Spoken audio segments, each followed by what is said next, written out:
Bem, boa tarde a todos. Obrigada pela presença. Temos, então, hoje mais uma edição do Seminário de Pesquisa do PPG em Economia. Hoje estamos recebendo o professor Silvio Tai, da PUC, que vem apresentar o artigo em coautoria com o João Pedro Delgado. Aqui ele está ali. Tudo bem, João Pedro? Obrigada. E falar, então, sobre o impacto da utilização da tecnologia da informação na renda de trabalhadores com funções automatizáveis. Silvio, mais uma vez, muito obrigada. É um prazer tê-lo aqui. Temos a apresentação, em geral, em torno de 40, 45 minutos, e daí abrimos para as perguntas, pessoal. Certo? Muito obrigada.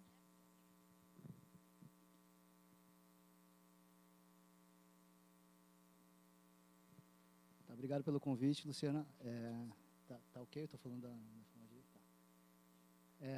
Então, olha, nessa pesquisa a gente vai querer estudar o impacto que a tecnologia da informação tem na renda de trabalhadores, mas de trabalhadores que têm funções específicas, né, que têm ocupações que são automatizáveis.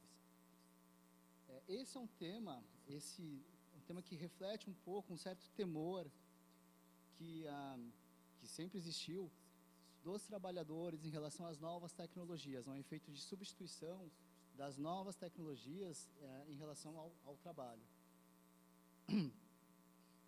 É um tema antigo, mas que sempre que é recorrente, que sempre volta à discussão.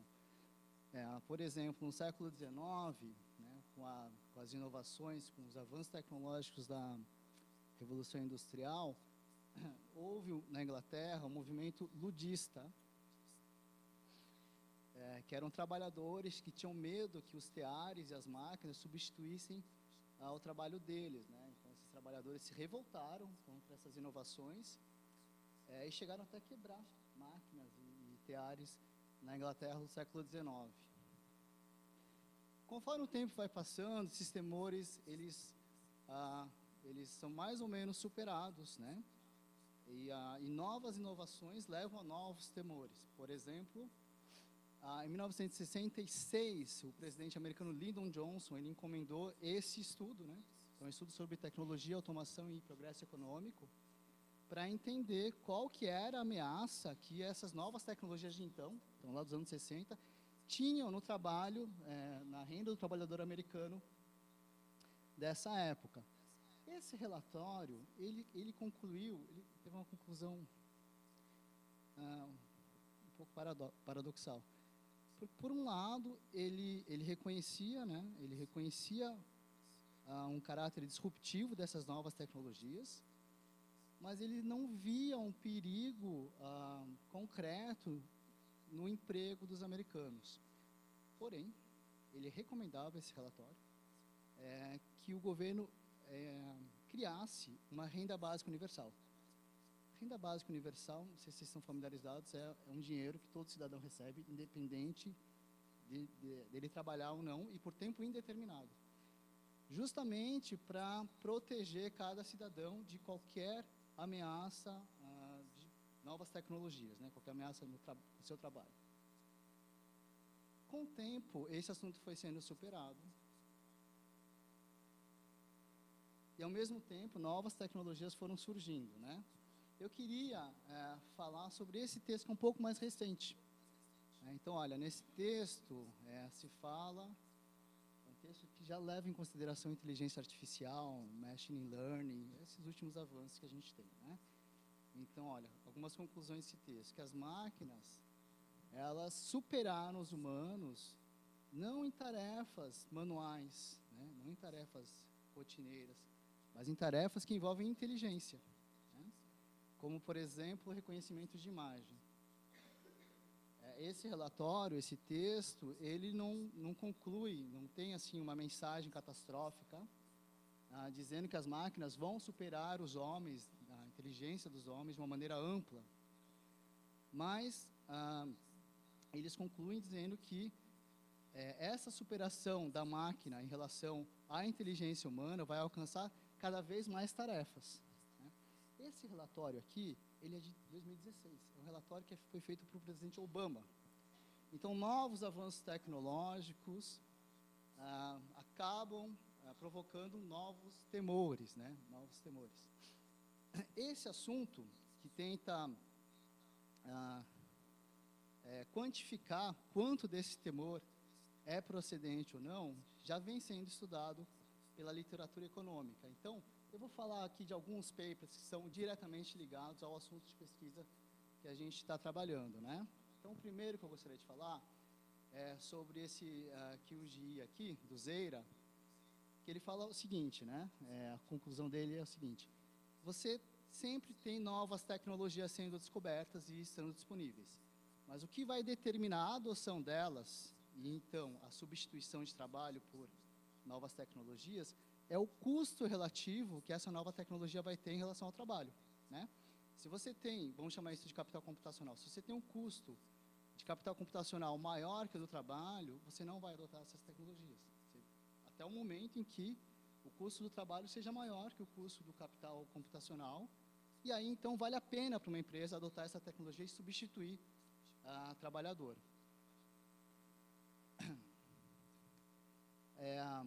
Essa literatura foi avançando e se distinguiu que a adoção de novas tecnologias, né, de capital computacional, na verdade, pode ter dois efeitos em relação ao trabalho. Pode ter um efeito de substituição e um efeito de complementariedade. Então, alguns setores da economia vão ser atingidos pela automação. Isso é específico, não é todo o trabalho que vai ser atingido pela automação. Algumas ocupações específicas.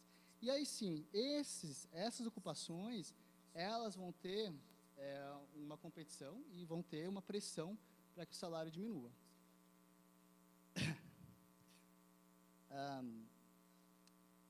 O David Walter, ele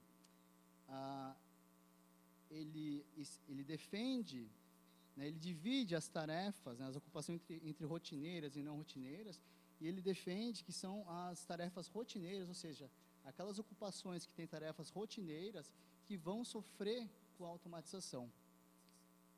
Isso quer dizer que todas as outras ocupações, elas não sofrem esse efeito de substituição e só se beneficiam do aumento da produtividade. Então, as outras ocupações, eles têm um efeito de complementariedade com a automação, né? O David Walter, ele escreveu esse paper em 2003. Em 2003, a gente tinha uma fronteira tecnológica diferente da que a gente tem hoje, né? Basicamente, ele trabalhou com rotineiras e não rotineiras, tarefas rotineiras e não rotineiras. Ele foi um pouquinho mais longe, né? Ele também trabalhou com tarefas que envolviam habilidade cognitiva e habilidade manual. Mas a grande conclusão dele é que a tecnologia daquele momento era capaz de substituir as tarefas rotineiras. E a automação, então, ia atingir essas ocupações que tinham tarefas rotineiras. Então, a gente pode pensar, por exemplo, se você tem que rodar uma folha de pagamento. O sujeito que tinha que fazer isso na mão, com um computador, esse trabalho não existe mais. Esse tipo de habilidade não é mais procurado. Um outro exemplo mais perto da gente, regressão linear. Regressão linear era uma coisa que era feita na mão, né? Isso não tem idade para saber disso, mas, enfim, eu li isso, muita gente me contou isso, né? Muita gente mais velha que eu, assim, dessa época. Eu já fui em institutos, assim, antigos, na Europa, em que a regressão era feita com uma linha. Tinha uns pontos, assim, era feito com uma linha, né? Coisa muito velha, assim. Mas, enfim, hoje em dia isso é só curiosidade para contar na aula de econometria, porque o computador substitui. Antigamente, economista era formado para fazer isso e hoje não faz mais sentido a gente fazer esse tipo de trabalho. Entretanto, de 2003 para cá, a fronteira tecnológica ela se expandiu, né? Em particular, devido ao avanço da inteligência artificial. Então, muitas tarefas que antes não eram rotineiras, então, segundo David Walter, não seria automatizável, hoje em dia pode passar a ser automatizado. Por quê? Porque você teve um desenvolvimento da inteligência artificial. Esses dois autores aqui, desse último ponto, Frey e Osborne, Frey é um economista, o Osborne, ele faz pesquisa em ciências da engenharia. No currículo dele está escrito assim, professor de Machine Learning. Né? Então, tentaram juntar conhecimento das duas áreas. Então, eles defendem que algumas tarefas que mesmo que não sejam rotineiras, por exemplo, a redação de texto jurídico e condução de caminhão, podem ser automatizadas. E hoje em dia está cada vez mais próximo disso, né, de ter carros autônomos. Né? Mas algumas outras habilidades, né, não, vão continuar sendo não automatizáveis, como, por exemplo, persuasão. Nesse artigo, a gente estima o impacto que a intensidade computacional das firmas tem nos salários, mas não nos salários de todos os trabalhadores, nos salários daqueles trabalhadores que têm funções automatizáveis. Né? E a gente usa essa classificação, essa última classificação aqui, para classificar uma ocupação como automatizável ou não. Então, a gente faz isso com dados brasileiros. A gente faz essa estimação para cada estado brasileiro. Eu queria falar um pouco sobre a teoria que está por trás disso. Né? Esse é um dos papers que eu citei nas referências bibliográficas. Né? Em particular, eu vou falar desse paper, porque é um dos únicos que vai explicitamente tratar trabalho automatizável e trabalho não automatizável, e capital computacional. Então, nesse paper, eles consideram então, que cada indivíduo ele pode fornecer tanto trabalho automatizável quanto trabalho não automatizável. Então, LA é para trabalho automatizável, LN para trabalho não automatizável.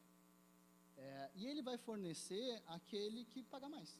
Né? Ele pode escolher, ele tem tanto trabalho automatizável quanto trabalho não automatizável para fornecer. Ele vai fazer uma arbitragem entre os salários do trabalho automatizável e o salário do trabalho não automatizável. Aquele que paga mais, ele fornece. Além disso, o trabalho automatizável vai ser um substituto perfeito do capital computacional. Então, a gente tem 3 insumos aqui. A gente tem trabalho automatizável, trabalho não automatizável e capital computacional. O capital computacional vai ter a mesma remuneração do trabalho automatizável por ser substituto perfeito. A produção ela é feita por uma função de Cobb-Douglas, então, olha, a gente tem trabalho automatizável e capital computacional como substitutos perfeitos. Tá?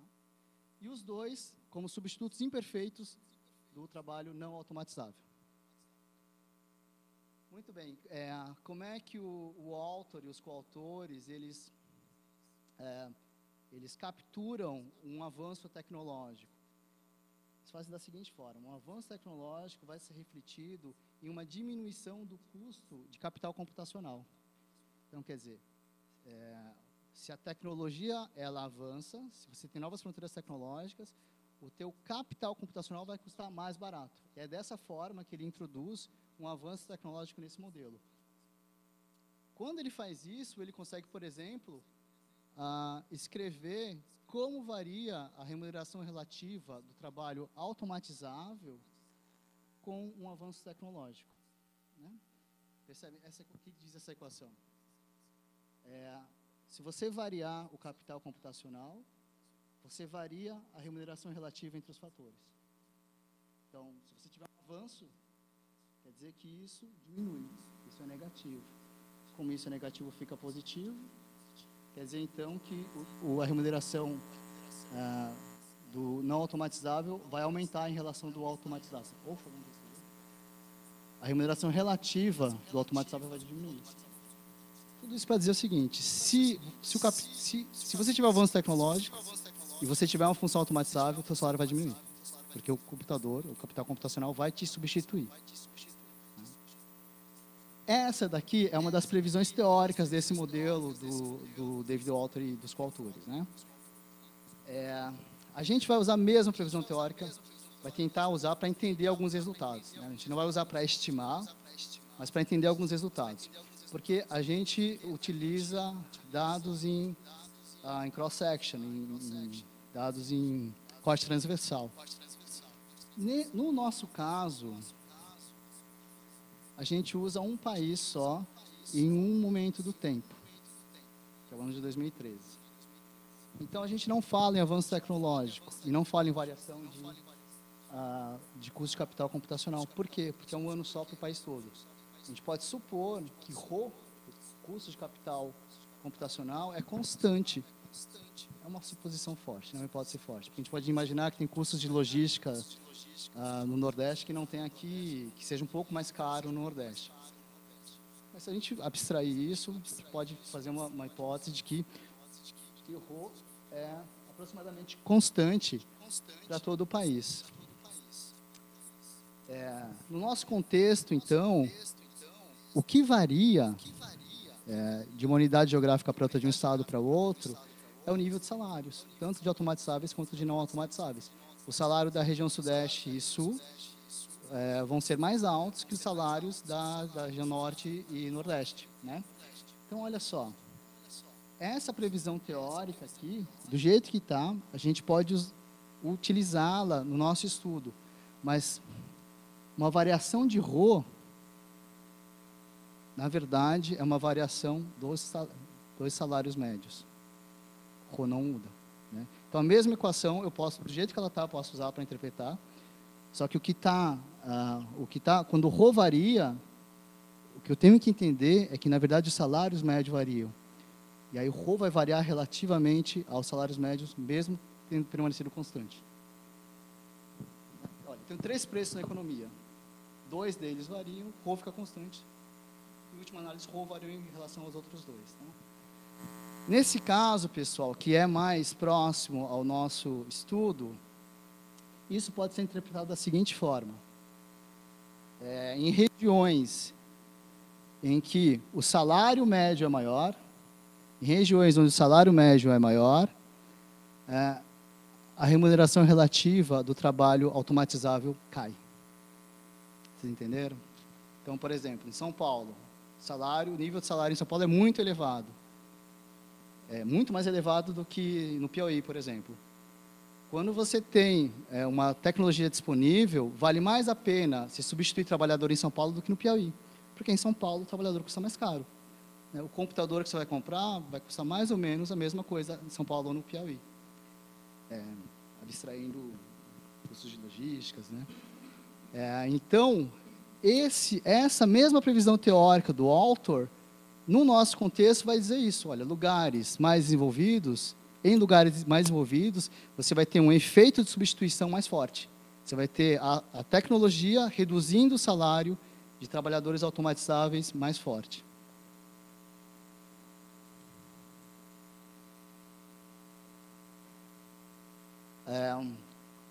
A metodologia, então, a gente utilizou essa equação econométrica, né? Então, olha, a gente vai regredir o logaritmo dos salários individuais, né? Então, são microdados, tá? Duas variáveis chaves para a gente detectar, para a gente capturar esse efeito de substituição entre novas tecnologias e trabalho automatizável.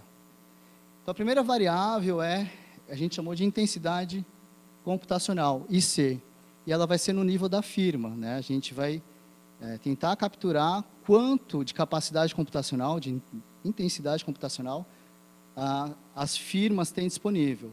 A segunda variável chave nesse estudo é o A, que é individual, né? É para cada indivíduo, que é uma variável binária. Ela vai indicar se o indivíduo tem uma ocupação automatizável, segundo Frey e Osborne, né, segundo aquela classificação, ou essa variável vai valer 0 se ele não tem, se a atividade dele não é automatizável. Eu vou falar um pouco com mais calma sobre essas duas variáveis, né, vou descrevê-las com mais calma.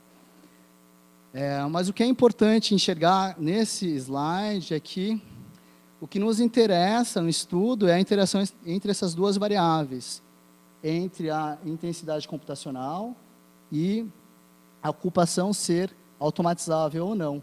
Então, o alfa 3, se houver um efeito de substituição, a gente espera que alfa 3 seja negativo. Né? Alfa 3, que as pessoas que têm uma atividade, uma ocupação automatizável, tenham o salário diminuído, por isso negativo, em firmas com muita intensidade computacional. Então, é o alfa 3 que a gente vai, em última análise, analisar quando a gente vê os resultados. Além disso, a gente utiliza um vetor de variáveis de controle. Então, vamos lá. Tem educação, idade ao quadrado. Na especificação, eles entram em forma contínua, como variáveis contínuas.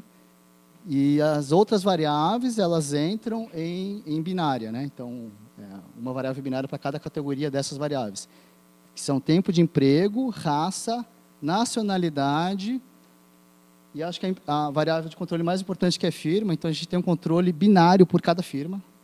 Então, qualquer fato específico à firma que possa estar influenciando esse coeficiente é controlado por essa variável binária. E, além disso, a gente controla pelas ocupações de cada indivíduo. Então, essa é uma variável individual, né? Segundo a classificação brasileira de ocupações, há 2 dígitos. Eu vou mostrar o que é isso depois. Mas, enfim, eu controlo se o sujeito é médico, ou se ele é arquiteto, ou se ele é pedreiro. Os dados, né? Então, a gente usa dados da RAIS, microdados da RAIS. Esses microdados que a gente utiliza é muito parecido com aqueles que estão disponíveis na internet, aqueles bem grandes, né? Que não sei se alguém já trabalhou aqui. A única diferença deles é que a gente tem dados em que a firma é identificada. Esses dados que estão disponíveis, a firma não é identificada. Você sabe tudo sobre o sujeito, mas não sabe quais sujeitos trabalham na mesma firma, né? Com esses dados, com a identificação da firma, a gente consegue construir essa variável, só para isso. Senão a gente não conseguiria ter a intensidade computacional por firma. Conseguiria ter por setor, por estado, por município, mas não por firma.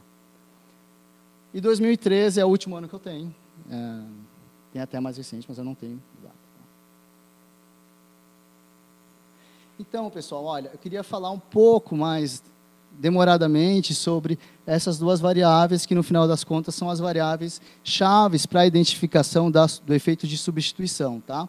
Então, eu vou começando a falar sobre a intensidade computacional da firma. O que seria ideal para construir essa variável? O que a gente realmente queria ter na mão? A gente gostaria de ter disponível um investimento que cada firma faz em automatização. Isso é diferente do investimento em TI. Porque eu posso investir para montar um caixa automático num banco, e isso é automatização. Eu vou precisar dos mesmos profissionais, basicamente. Mas eu posso investir em TI para ter impressoras funcionando em cada andar. Isso não é automatização, então é bem diferente. Esses dados, é claro que a gente não tem. Né? A gente não tem.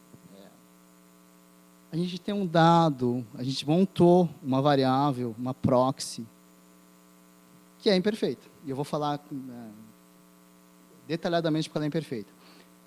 A gente construiu para cada firma a proporção de empregados que tem uma ocupação relacionada à TI. Então, por exemplo, que ocupações são essas? Engenheiro da computação, administradores de tecnologia da informação. Eu tenho como...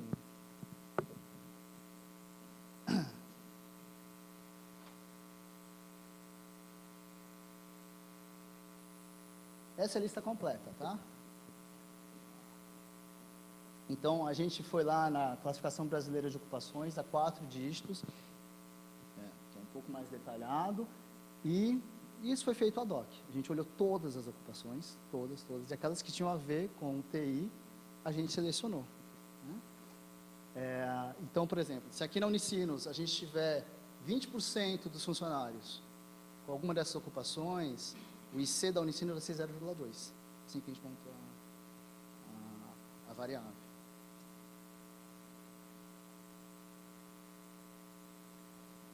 Pois é, então, vejam só. Uma empresa que está trabalhando muito forte com automação, em automatizar as tarefas, ela vai ter essa variável alta. Essa variável é um reflexo do esforço que a empresa faz em tecnologia da informação. Né? qual o problema? Então, por um lado, ela captura, mesmo de uma forma indireta, o que eu quero, né? Que é o esforço em automatização da empresa. Por outro lado, nem todos esses profissionais vão estar trabalhando com automatização. Você pode ter 15 engenheiros que estão, sei lá, que não estão trabalhando em automatizar tarefas, não estão garantindo que o sistema, que o Windows que funcione bem, né? Essa é uma medida imperfeita. Essa é uma medida imperfeita, é uma tentativa. Então, o que a gente pode imaginar? Olha, se você está num lugar em que a automatização seja muito propícia, que o custo do capital de automatização seja baixo em relação ao custo do trabalho, talvez isso capture bem. Se não, se você está num lugar que isso não seja o caso, que o custo do trabalho é tão baixo que não vale a pena automatizar, isso não vai capturar bem. Se você não tiver condições propícias para automatização, isso não vai capturar bem. Então, essa é a primeira variável que eu tinha falado, né? É o IC, esse termo que faz a interação. Eu queria falar um pouco também sobre a segunda variável, que é o status de ter uma ocupação automatizada ou não. Então, olha, a gente utilizou como referência esse estudo do Frey Osborne, que eu comentei na revisão, né? Que leva em consideração esses últimos avanços de inteligência artificial, né? Essas novas automatizações possíveis, como carro autônomo e redação de texto jurídico. E aí a gente fez a correspondência. Por quê? O Frey e o Osborne, quando eles fizeram essa classificação, fizeram uma nomenclatura chamada SOC 10, uma nomenclatura, que tem as ocupações, né? E a classificação da RAIS é em CBO 2012, que é a Classificação Brasileira de Ocupações. Então, quem fez isso, na verdade, foi o João, que está aqui, né? Então, João, quantas CBO 2002 tem?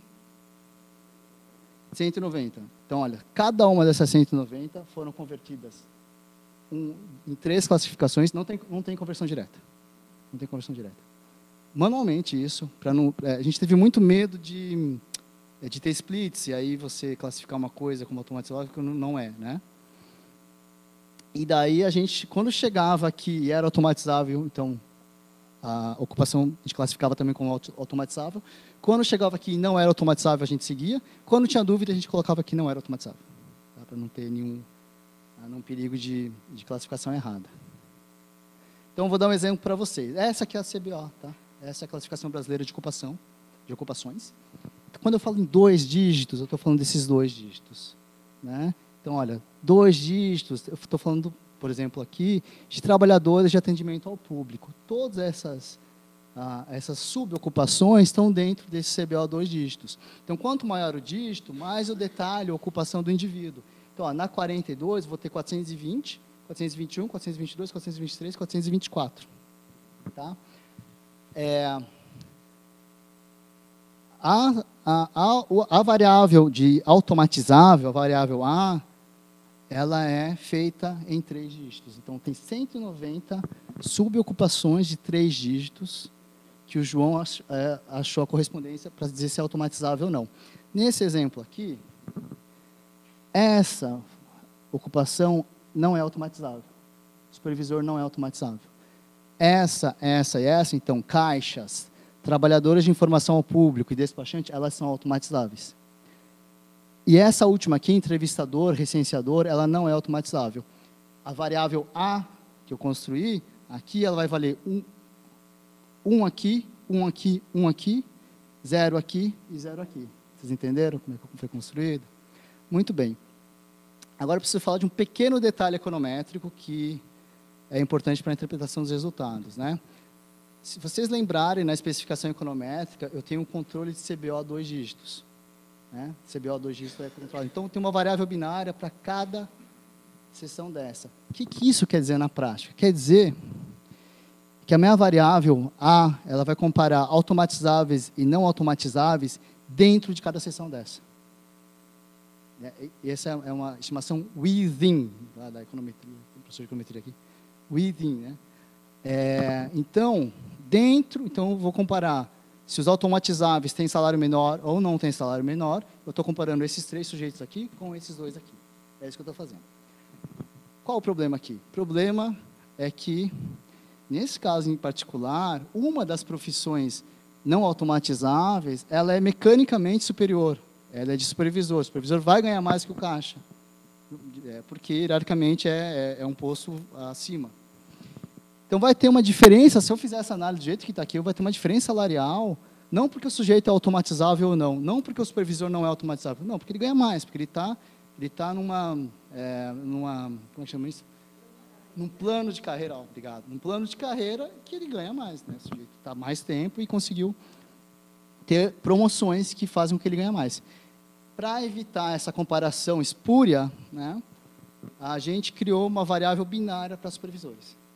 Então, a gente limpa dessa comparação esse efeito de supervisor, de diferença mecânica de salários. Então, naquela nossa metodologia, eu estou repetindo, é o mesmo slide aqui, tá? Lembra que eu tinha CBO2, né? Então, a gente acrescenta uma variável binária para supervisor. Tá? Pessoal, então, eu vou passar os resultados, tá? São os resultados dessa equação aqui, econométrica, né? Desses coeficientes para cada estado brasileiro e mais o Distrito Federal. Então, são 27 regressões. Não vou mostrar todas, né? Eu bolei um jeito de sintetizar isso. O que nos interessa, lembrando, é o alfa 3. Eu vou dar destaque para isso, a gente vai se concentrar na análise desse alfa 3. Vou começar, então, pela região Sudeste, que é a região mais rica do país.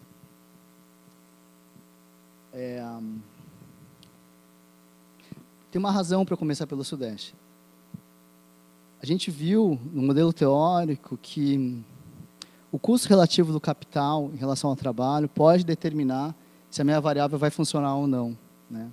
E o Sudeste é a região com maior PIB per capita que tem. Então, no Nordeste, no Sudeste, o nível de salários é muito alto. Então, pode ser não. O custo do trabalho em relação ao do capital vai ser mais elevado aqui. Se tem uma região em que, antes de ver os resultados, teria grande potencial para ter automatização, seria a região mais rica do país, com maiores salários, né? Então, por isso que eu estou começando por essa região. Esse daqui é o alfa 13, é a interação entre intensidade computacional da firma e status automatizável ou não do trabalhador. Vocês lembram, a gente esperava um alfa 3 negativo, né? Que isso deprimisse o salário desses trabalhadores. E a gente encontra, então, olha, para São Paulo, Rio de Janeiro, Minas Gerais e Espírito Santo, o coeficiente tem o sinal que a gente esperava e altamente significativo, né? Altamente significante. Vou passar, então, para a região mais pobre do país. Se a gente seguir essa mesma lógica, talvez, na região mais pobre, que é o Nordeste, né, talvez o custo relativo do capital seja muito elevado. Ou falando de uma outra forma, talvez o custo relativo do trabalho seja muito baixo e não tenha substituição. Eu quebrei o Nordeste em 2 slides, tá? Que era muito estado. Então, os 4 primeiros estão em ordem alfabética, isso, né? Em ordem alfabética. Alagoas, Bahia, Ceará e Maranhão. Se a gente analisar o coeficiente de interesse, o sinal dele é o sinal esperado, negativo. Mas eles não são significantes, né? O do Maranhão ainda é a 10% ali, significante.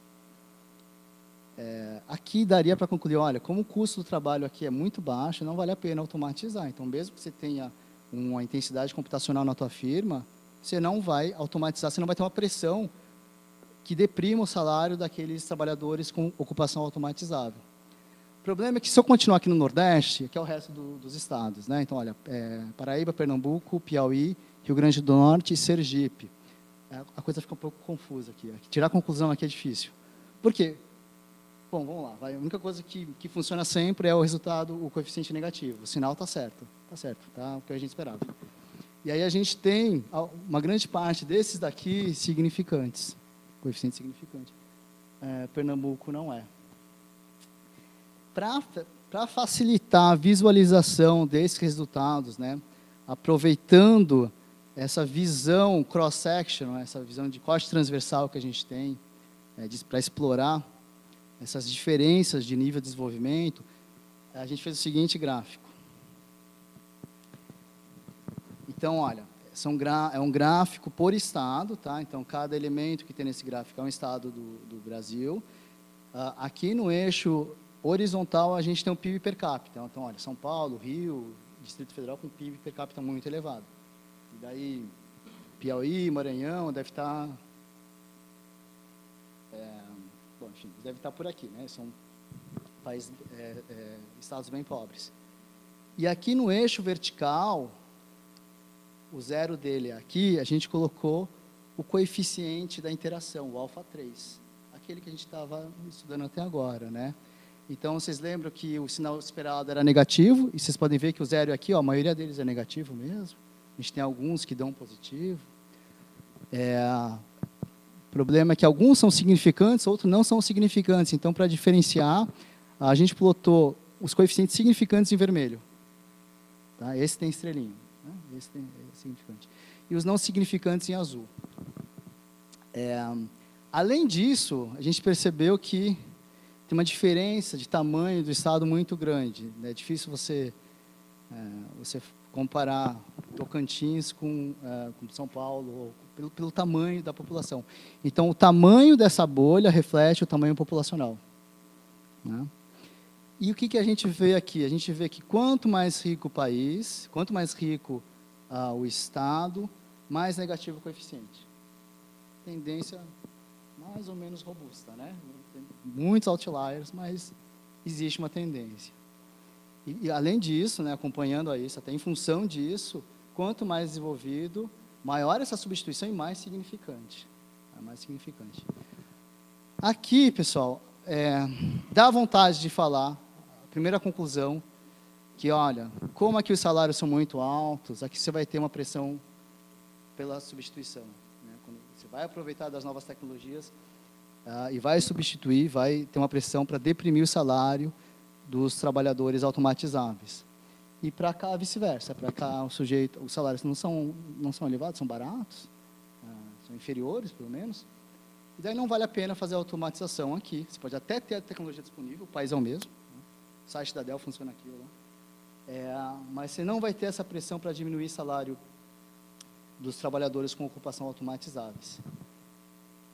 Essa é uma das vantagens da gente usar uma análise em cross-section, de conseguir ter essa visão. Em geral, esses estudos são feitos para os Estados Unidos, para um país, aí tem ou não tem substituição, né? E aqui o que aconteceu é que em alguns lugares tem, em alguns lugares não tem. E a maioria dos lugares que tem são mais desenvolvidos, né? E a maioria dos lugares que não tem são menos desenvolvidos. Isso é compatível com esse modelo teórico do David Alter. É compatível, mas não é identificado aqui. Isso é uma possível explicação. A gente não sabe se é isso. Pode ser, pode não ser. Essa até é uma das pistas, né, para a gente continuar a pesquisa.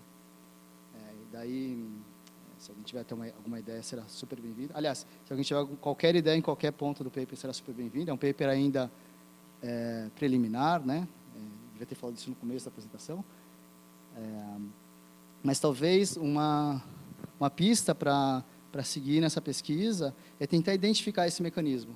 Porque lugares mais ricos também tem maior capacidade financeira para as firmas, né?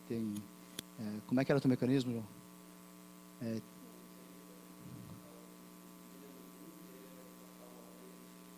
Exato.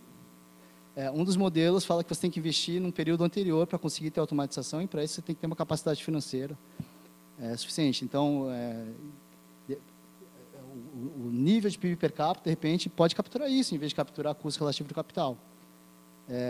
Pode ser que os lugares mais desenvolvidos, além do PIB per capita, você tem um ambiente tecnológico, você tem grandes centros que consigam desenvolver tecnologia de automatização que não tem nos países pobres. E isso não tem nada a ver com o custo relativo do capital, né? Então, apesar disso ser compatível com o modelo do David Alter, a gente não pode bater um martelo, né? E aí, talvez, uma maneira de continuar a pesquisa seja, econometricamente, né, identificar esse mecanismo.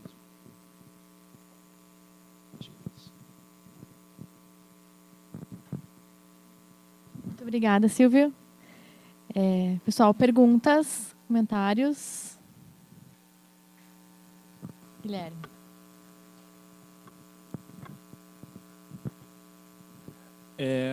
Se eu entendi bem, na regressão vocês usam um controle fixo de firma, efeito fixo de firma, né? E o índice de automação ele é constante na firma, né? E aí vocês controlam por... Vocês utilizam cluster... Aí vocês utilizam o padrão robusto lá de cluster e tal, isso? Tá, desculpa, a última pergunta é... por que ao invés de usar uma dummy de supervisor, vocês não interagem o Alpha 3 ali com dummies de ocupação? Agrupa, faz os dummies de ocupação por CBO de 2 dígitos, assim? E aí interage, porque eu acho que daí você vai estar controlando por esse fato do salário ser maior para ocupações que são de cargo de gerente ou de supervisor, essas coisas assim. É isso. Obrigado. Obrigada, Guilherme. Silvio, parabéns pela palestra. Eu queria, se tu pudesse explicar um pouquinho mais o que é essa variável educação. Aí, justificando isso, um dos nossos orientandos, ele quer entender um pouquinho o perfil produtivo por estado e tentar entender um pouquinho o nível de educação, se tem sido feito mais investimento em educação na área de exatas, na área de humanas, se eu consigo identificar perfil produtor dos estados a partir desses investimentos. Então, de alguma forma, dialoga com o trabalho.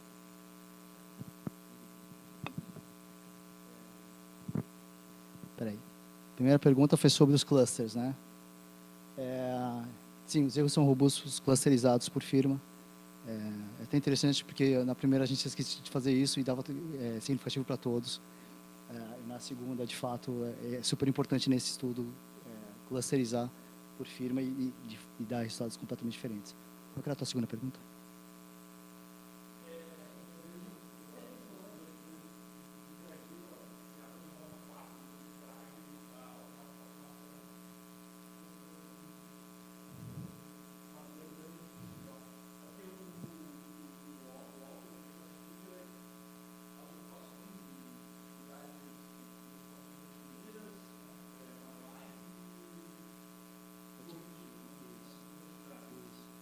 Isso.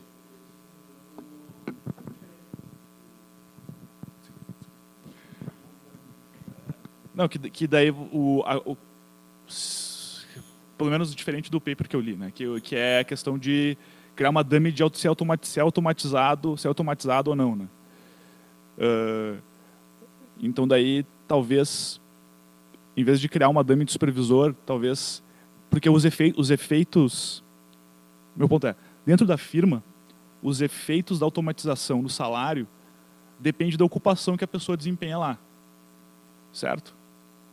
Então, se você criar então, talvez os efeitos sobre o salário da automatização seja heterogêneo nas ocupações. Então, se você criar talvez mais grupos de ocupação, talvez você consiga encontrar esses efeitos heterogêneos. Não sei se consegui me explicar.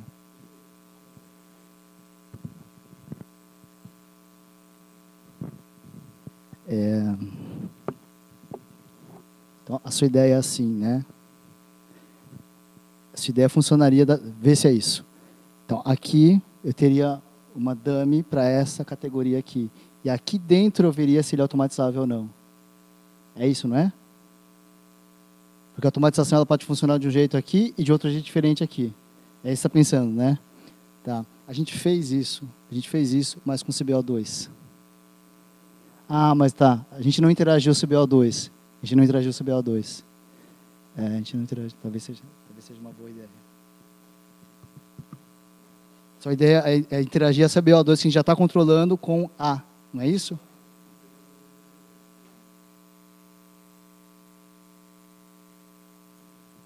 Obrigado. Uma boa ideia. E aí vai ter CBO que vai ter um efeito de substituição, vai ter CBO que não vai ter efeito de substituição. E talvez isso até explique, porque no Nordeste não tem. Né? Seria uma explicação alternativa ao tinha mais pergunta ali, não? É só isso. Da Angélica. Educação, tá? Esses dados aqui, é que eu não pus, né, mas eu não pus aqui, né? Mas são dados individuais. Então, é o salário do indivíduo regredido na educação do indivíduo. Não são dados estaduais, não são dados agregados, tá? Então, salários individuais, educação individual. Educação que o sujeito tem, por exemplo, eu aqui teria 21 anos de educação, né? E aí eu sigo a equação minceriana, né, tal, de dados individuais. Então, não tem essa visão agregada que eu imaginei que você tinha falado.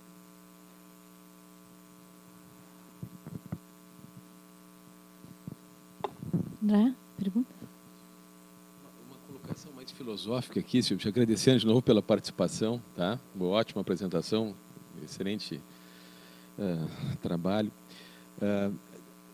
Há 10 ou 15 anos, um economista britânico, né, ele começou, historiador, ele começou a tentar identificar as razões da Revolução Industrial, né? E existem várias hipóteses, né, por que aconteceu na Inglaterra e não aconteceu na França, ou outros países, etc. Questão institucional, enfim. Bom. E ele apontou uma hipótese alternativa, que coincide, de certa forma, com as suas hipóteses aí do teu trabalho, que é porque na Inglaterra o salário relativo era maior. Né? Naquela manufatura incipiente, né? Já existia um nível de comércio, né? Também incipiente comparado com os dias de hoje, mas fazia com que o salário britânico fosse maior do que em outros países. Então, de certa forma, isso criou um incentivo para as empresas, né, localizadas na Grã-Bretanha, a substituir trabalhadores por máquinas, pelos teares lá. Eu lembrei disso quando falaste dos ludistas, né? Não comparar com lulista, ludista, né? Começavam a destruir as máquinas. Então é interessante essa exatamente. Eu não me lembro bem o nome dele, mas se não me engano é Allen, A2LZN.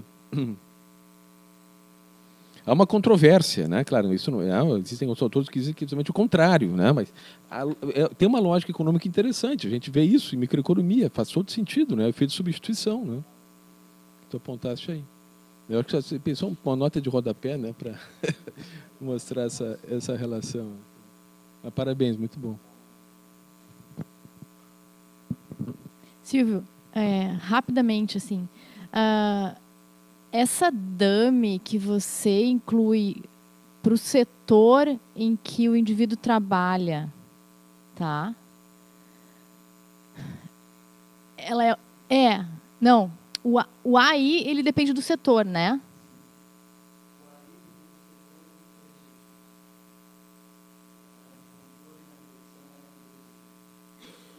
Tá. Mas ele não é assim, ele não é uma variável. A minha questão mais, eu estou talvez encucada com o subscrito ali. Eu acho, ele não seria uma DAME. Ele é uma DAME dessa classificação por 3 dígitos. Ele não é I. Ele é um outro. Isso. Mas enfim, só. E uma outra questão bem rápida. Seria computacionalmente viável estimar isso tudo junto? Acho que não, né? E aí, interagir com as DAMEs de estado, o alfa 3? Eu não tentei com medo assim também, né? O computador tem 14 GB e tal. Mas, por exemplo, tem um servidor na URGS, que eu estou até tentando que a PUC faça o mesmo, mas acho que não vou conseguir, que eu acho que conseguiria rodar a raiz inteira. Acho que consegue. Acho que se eu pegar uns 32, que é o próximo que eu vou comprar, acho que eu consigo rodar inteiro. Uma pista que eu pensei, mas com isso que você está na cabeça, suponho eu, é fazer o que você está querendo fazer por estado, fazer por município dentro de cada estado. Mas aí eu acho que é difícil de identificar, porque aí vai ter material, enfim, eu não vou pegar o fato que o Nordeste é pobre, o Sudeste é rico, vou pegar o fato que uma cidade fica lá fora do eixo e uma cidade é capital. Mas isso talvez seja uma pista, né?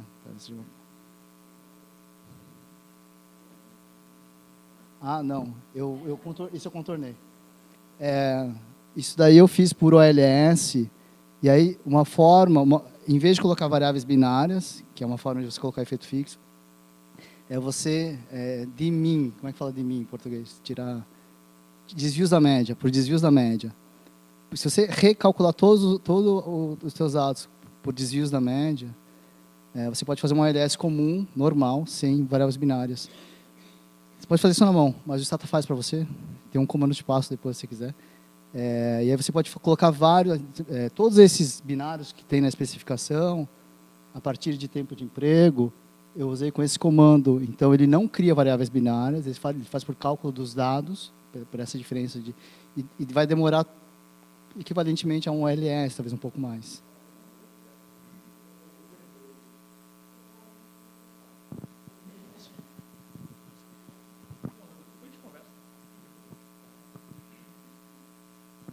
Se você usar Stata, o comando é reg hdfe, que faz isso.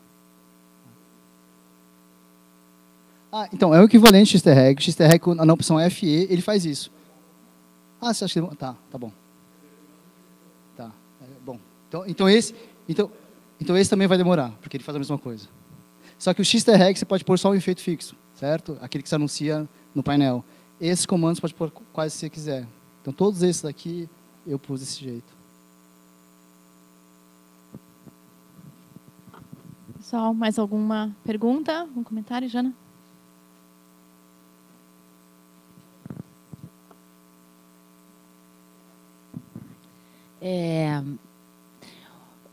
Só a nível de discussão, assim, mais genérica mesmo. Quando a gente discute automação, né? Automação enfim, de funções e aí, nessa discussão que você fez, me lembrou uma coisa que eu estudo bastante, que eu sou da área de economia da tecnologia, é essa nova revolução industrial, né, que se vem falando, se é ou não é revolução, enfim, e que ela inicia lá na Alemanha, muito incentivada, que tem tudo a ver com automação, né, e eliminação de postos de trabalho por conta das máquinas realmente podendo fazer muito mais, as chamadas learning machines. E o estímulo grande da Alemanha, um dos estímulos grandes da Alemanha em fazer isso é o envelhecimento populacional. Então, claro que elas já têm um patamar de salário que deve ser um dos maiores, não sei, né? Teria que, mas certamente é salário alto, né? Certamente tem um nível de educação também. Então, chegou numa questão que efetivamente, daqui a alguns anos, nós não teríamos toda essa mão de obra que tem hoje para gerar a riqueza que a gente quer gerar. Então, eu sou obrigada a automatizar. Né? O pensamento mais nacional alemão vai nessa linha. Eu não sei se para o Brasil, obviamente, é outro contexto, outro momento, né? Isso levaria... Mas eu não sei se chegaste a pensar nisso, discutir, se isso aparece de alguma forma na literatura, enfim.